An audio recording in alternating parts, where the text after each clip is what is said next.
Maintenant, un petit message. Maintenant, c'est un message biblique, là, vraiment. J'ai du temps. Je n'ai pas pris de témoignage parce que je savais que c'était lourd, puis je veux finir vers 15h20 pour ne pas trop abuser de votre temps. Celui qui a pitié du pauvre prête à l'Éternel, qui lui rendra selon son œuvre. Tu auras beau avoir un CELI à la banque, des rires. Moi, ça me fait rire, OK? Je vous le dis, là. Parce qu'il y a une poigne dans ça. Tu le retires, tu te donnes tout en impôt presque. Tu auras beau jouer à la bourse, placer ton argent, tu as des milliers peut-être, dans la banque où ce que ça te donne le plus haut intérêt possible. Jamais ça va égaler les intérêts de Dieu quand tu investis dans son royaume. Celui qui donne aux pauvres prête à l'Éternel. Hey, imagine-toi, là, l'Éternel, il a créé l'univers, tu y prêtes. Il va te le rendre selon son œuvre. OK? Tu donnes aux pauvres, c'est un placement dans la banque de Dieu. Ça surpasse tous les CELI, les RIR, comme je l'ai dit, tous les meilleurs intérêts offerts par les banques et les caisses de ce monde.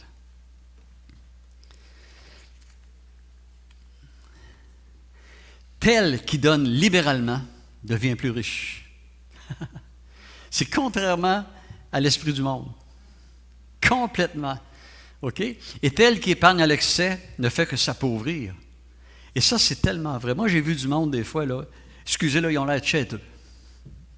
Ils se privent. S'ils vont au restaurant, à peine s'ils vont prendre un café et une toast, puis ils valent des millions. C'est incroyable. Mais celui qui ménage dans le royaume de Dieu ne fait que s'appauvrir aussi. C'est-à-dire que si tu ne donnes pas ton temps, de ton argent, de ton amour, de ton écoute, de tes talents, tout ça, tu t'appauvris devant Dieu. Dieu promet que ceux qui donnent généreusement recevront au-delà de ce qu'ils ont donné. Dieu bénit ceux qui sont bons et généreux, que ce soit par des dons d'eux-mêmes ou par des dons d'argent. Le Nouveau Testament enseigne que nous sommes intendants des richesses de Dieu. Ça veut dire que c'est nous qui devons diriger, organiser, régner sur les richesses de Dieu, les distribuer, et que nous devons les utiliser pour sa cause et pour le bien de ceux qui sont dans le besoin. Tu meurs cette nuit, malheureusement, crise cardiaque. Elle va aller où ton argent? Comprends-tu? On est enlevé cette nuit. Tu as 10 000 à la banque. Il y en a qui ont 100 000, il y en a qui ont 500 000. Ça va aller où? Si je vous disais, je ramasse rien, sauf le nécessaire. J'ai ma maison, c'est nécessaire. J'ai du linge, c'est nécessaire. Je mange, puis j'ai mon automobile. En tout et partout, que je garde 1 000 $ à la banque. Rien de plus. Je ne veux pas te glorifier, là.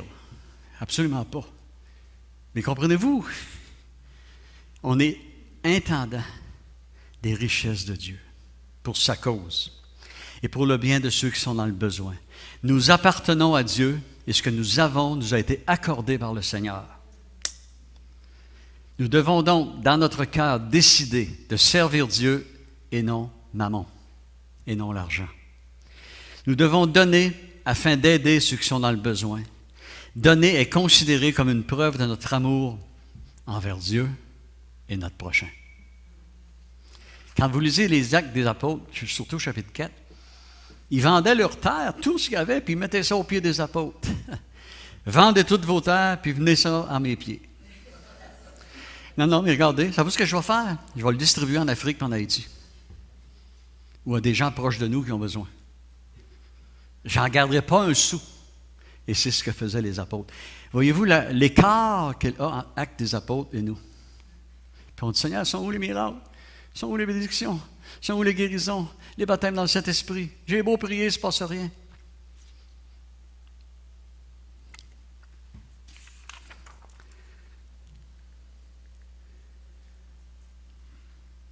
Ne vous amassez pas de trésors sur la terre, où la teigne et la rouille détruisent, et où les voleurs percent et dérobent. Mais amassez-vous des trésors dans le ciel, où la teigne et la rouille ne détruisent point, et où les voleurs ne percent ni ne dérobent. Car là où est ton trésor, là aussi sera ton cœur. Il est où ton trésor? À quoi que tu penses le plus dans la journée?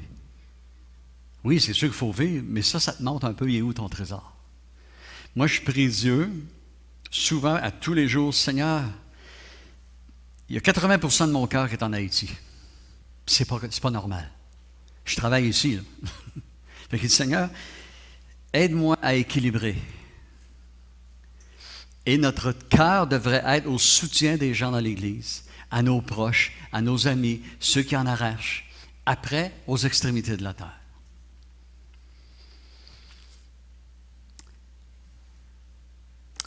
Mais amassez-vous des trésors dans le ciel où la teigne et la rouille ne détruisent point, et où les voleurs ne percent ni ne dérobent, car là où est ton trésor, là aussi sera ton cœur. Proverbe 3, 9, 10. Honore l'Éternel avec tes biens, avec les prémices de tout ton revenu. Ça veut dire que la première chose que tu dois penser quand tu as ta paye, qui que je pourrais aider? 1, le soutien financier à l'Église. 2, les démunis, les pauvres, les offrandes. OK? Si tu fais ça avec les prémices de tout ton revenu, l'addition, le total, alors tes greniers seront remplis d'abondance et tes cuves regorgeront de mou. Ouais, mais je n'ai pas le moyen de donner, moi, je ne peux pas donner, j'ai de la misère. Puis, moi, j'ai vu des choses dans les pays où des personnes arrivent, ils ont marché des kilomètres, ils ont chaud, il fait 30-35 degrés, les sandales percées, d'autres arrivaient en Afrique nu-pieds. Et quand ils font les offrandes, il y a les tam-tams qui jouaient, puis la musique, c'est vraiment beau. Et le tévois, un par un, en dansant, qui viennent, puis ils déposent l'argent. Ils n'en ont pas, mais le peu qu'il y a, comme la pauvre dans la Bible, là, une demi-pièce. Puis nous autres, tout à l'heure, on va tous manger un gros repas. Moi, je ne suis pas capable d'être chez nous, puis manger un gros repas, sans penser qu'il y en a autour de nous qui ont faim. Ça me travaille, ça me tue. Je ne vous demande pas qu'on ait toute la même vision puis le même attachement à ces choses-là. Mais j'ai beaucoup de misère quand je vois des gens accumuler, et que d'autres ne peuvent même pas s'habiller, ni manger, couchent dehors. Une fois, la petite Noëlla, qu'on a vue tout à l'heure, elle m'a rejoint sur Messenger, maintenant le Messenger, puis elle me dit, ça fait 3 jours que je couche dehors. Parce que sa mère, là où elle restait, il n'y avait plus de sous. Il n'y avait plus d'argent. Puis on dit, va voir à quelque part si tu ne trouverais pas de la nourriture, puis tout ça. Puis elle marchait un peu partout, puis elle couchait dehors à la pluie, puis bon. Comprenez-vous, moi, ça, j'étais assis, puis tu as un gros steak, tu relonges 4 pouces d'épais. Oui, tu as le droit. Si tu ne manges pas, ça ne change rien pour eux autres, là. Mais au moins, pensons à eux. Honore l'Éternel avec tes biens. Honore-le, pas juste par la louange. Les Israélites apportaient les prémices de leur moisson au Seigneur. Ils reconnaissaient par là que Dieu était le propriétaire de la terre. Tu n'es pas propriétaire de tes biens. Ils te sont prêtés. Excusez. OK. Nous devons nous aussi donner à Dieu les prémices de nos revenus afin de l'honorer en tant que Seigneur de nos vies et Seigneur de nos biens. Est-ce qu'il est Seigneur de ton porte-monnaie? Dieu répandra alors sur nous ses bénédictions. C'est dans 1 Samuel 2, dans ces coins-là, ça dit « J'honorerai celui qui m'honore ». C'est la promesse de Dieu à l'égard de tous ceux qui donnent fidèlement et généreusement une partie de leurs biens pour le royaume de Dieu. Proverbe 14, 31. Opprimez le pauvre. Opprimer ne veut pas dire gagner, pauvre. Non, opprimer le pauvre, c'est l'oublier. Ne pas répondre à ses besoins. Hey, c'est bon ce qu'il a dit un matin, ça me touchait, puis lundi, tu ne penses plus à ça. Pas en doute. C'est opprimer le pauvre. C'est outrager celui qui l'a fait. Mais avoir pitié de lui, c'est l'honorer. Avoir pitié du pauvre, c'est honorer Dieu. Mais opprimer le pauvre, c'est outrager Dieu. C'est ça que ça veut dire. Ça fait réfléchir, hein?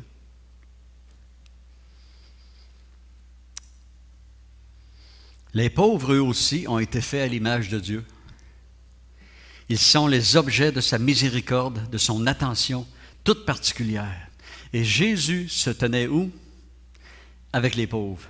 les démunis, les veuves, les orphelins, les blessés, les laissés pour compte, tous ceux qui vivaient des injustices de Rome et même des soi-disant chrétiens.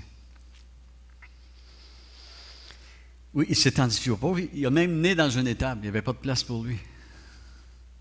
Je vais aller en Haïti, mais là, on ne peut pas. C'est très difficile. Et je vais coucher dans leur demeure, chez Léon, chez Enzo, chez Josias. Et je veux le vivre, voir qu'est-ce qu'ils vivent, qu'est-ce qui se passe. Puis c'est quoi avoir faim, là, tu sais? C'est quoi avoir chaud pour pas dormir de la nuit? C'est ça qu'ils vivent.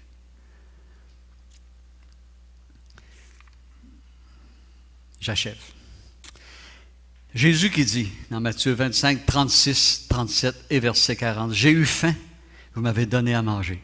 J'ai eu soif, vous m'avez donné à boire. Au mois de juillet, l'offrande qu'on a envoyée, vous avez donné à manger, vous avez donné à boire. Chaque missionnaire que j'ai présenté, que ce soit Léo Ram, que ce soit Joy Johnston ou Michaud, ils reçoivent à tous les mois un montant minimum de 100 $. Ça, c'est à tous les mois de l'Église. S'ils rentrent plus de sous, ils ont plus. Donc, à tous les mois, tu fais manger quelqu'un, tu fais boire quelqu'un, tu aides quelqu'un. Ça, c'est bien. J'étais étranger, vous m'avez accueilli. J'étais nu, vous m'avez vêtu. J'étais malade, vous m'avez visité. J'étais en prison et vous êtes venus vers moi. Un jour, un couple en Haïti avait faim beaucoup. J'ai envoyé un montant d'argent, environ 100 $. Eux, c'est toujours en US. Puis ça lui faisait des gourdes. Et j'ai appris de quelqu'un d'autre qui prenait un montant et qui allait en prison nourrir les gens.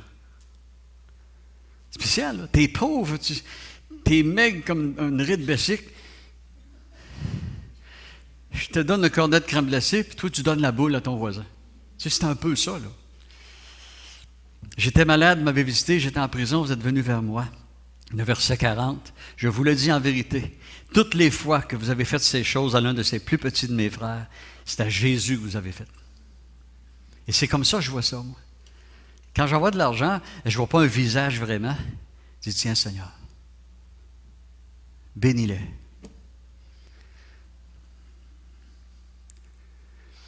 Le juste, Proverbe 29, 7, connaît la cause des pauvres. Arrache-toi pas les cheveux, là, mais le méchant ne comprend pas. Non, je ne comprends pas, moi, François, là, que tu envoies de l'argent là, ben moi, on donne. Puis moi, je ne pense jamais à ça. Le juste connaît. Si tu ne connais pas la cause des pauvres et ça ne t'affecte pas, es-tu un juste? Parce que l'esprit de Christ est un esprit missionnaire. Celui qui missionne, il moissonne. Et si l'esprit de Christ habite en moi, j'ai le même esprit, donc j'ai un esprit missionnaire. Missionnaire ne veut pas dire je vais en Haïti, je vais en Afrique, je vais en Thaïlande. Non, veut dire je soutiens. Je soutiens. Le fait d'éprouver de la sollicitude à l'égard des pauvres et des indigents fut révélé à Israël comme étant l'une des normes de justice de Dieu. Ça fait partie du paquet du salut. De même, les vrais disciples de Christ partagent le désir de Dieu de voir les pauvres soutenus puis traités avec justice et compassion. Jacques 2,5. Écoutez, mes frères bien-aimés, Dieu n'a-t-il pas choisi les pauvres aux yeux du monde pour qu'ils soient riches en la foi et héritiers du royaume qu'il a promis à ceux qui l'aiment? Combien de fois as-tu passé des heures à crier à Dieu pour manger demain? Combien d'heures, d'abord, on va changer de sujet, as-tu passé à crier à Dieu pour avoir du linge? Combien d'heures as-tu passé devant Dieu pour crier à lui, pour dire, Seigneur, viens chauffer ma maison? On a tout cela en abondance. Voilà pourquoi il dit que les riches, pas les riches, ils sont riches en la foi, les pauvres. Ils prient, ils supplient pour des choses que nous, ça n'a aucune importance, on l'a.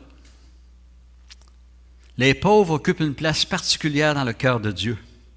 Ils sont précieux à ses yeux. Souvent, ce sont les pauvres dans ce monde qui sont les plus riches en la foi parce qu'ils se tiennent toujours dans sa présence. Ils ont besoin. Ils ont besoin de sa miséricorde, de son aide. Les défavorisés dans ce monde apprennent, et il va vous faire un bon soulagement, dernière feuille, apprennent qu'ils ne peuvent se confier dans leur possession matériel, ils n'en ont pas. Si tu marches dans les rues de ces pays-là qui ont de la difficulté, ils n'ont pas de plan B. Hé, c'est qu'on va faire. Et on ça n'arrive pas. Ah, mais la banque m'a emprunté. Ils ne peuvent pas. Hey, voisin, peux-tu me prêter 100 pièces? Je vais te le remettre demain. Ils ne peuvent pas. On a des plans B, C, D, E, F. Alors, ils sont prêts à répondre à l'invitation de Jésus. Venez à moi, vous tous qui êtes fatigués et chargés.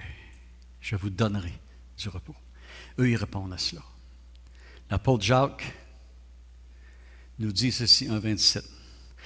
Combien se disent, est-ce que je suis dans la bonne religion? C'est quoi la bonne place? La vraie, là, c'est celle-là. Pur et sans tache devant Dieu, notre Père, consiste à visiter les orphelins. Orphelin ici veut dire pauvre, démuni, laissé pour compte. Parce que quand quelqu'un était orphelin, il n'y avait plus de revenus, il n'y avait plus rien. Les veuves, dans leur affliction, à se préserver des souillures du monde. Ça, c'est ce qui plaît à Dieu. C'est ce qui plaît à Dieu. Toutes les églises qui accumulent l'argent dans ses coffres et qui autour d'elles a des pauvres dans son propre milieu, qui ne sont pas soutenus, en répondront devant Dieu. Je m'adresse aux conseillers et aux pasteurs qui géraient. On n'a pas le droit d'accumuler dans les fonds missionnaires devant Dieu. Les APDC diront ce qu'ils veulent, mais devant Dieu, tu ne peux pas. C'est pour eux. Tu ne peux pas accumuler dans le fonds de famille. C'est pour eux. C'est pour les pauvres. C'est pour les gens dans l'Église qui ont besoin, qui cognent à Dieu tous les jours. On ne peut pas. C'est comme illégal devant Dieu. Je vais vous le prouver.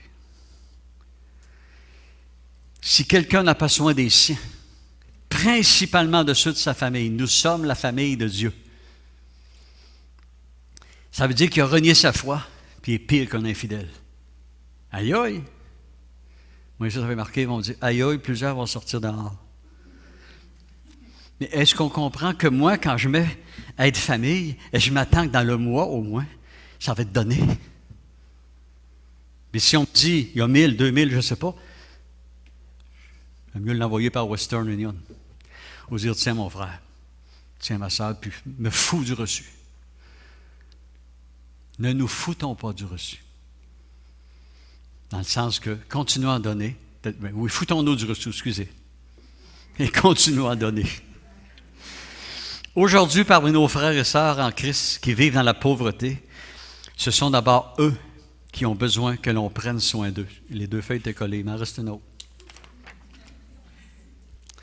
Nous devons chercher à soulager leur détresse et de cette façon leur montrer que Dieu prend soin d'eux. Au début, à l'église ici, j'étais musicien dans le monde. J'ai joué avec M. Baudouin. T'en souviens-tu? Ah, il ne veut pas que je le dise. Je ne le dirai pas qu'il était drummer. Très bon, en plus. J'étais dans le monde, puis j'ai vendu mon système de son à l'église. À l'époque, je ne sais pas si le pasteur Roger s'en souvient. Et puis, ça m'a donné 3 000 $ dans le temps.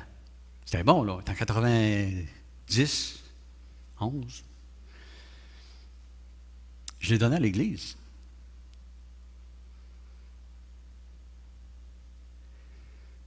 Pour soulager leur détresse. De cette façon, leur montrer que Dieu prend soin d'eux. Puis, après, parmi les nations. Je ne suis pas quelqu'un qui accumule. Peut-être que j'administre mal. J'aime mieux des fois. Une fois, j'ai sauté un voyage dans le sud parce que je savais qu'il y avait un besoin criant. Et je ne dis pas ça, on va dire comme Paul, tant qu'à faire un peu de folie, je vais en faire moi aussi. C'est ça que Paul dit, mais tant qu'à me vanter, on va se vanter.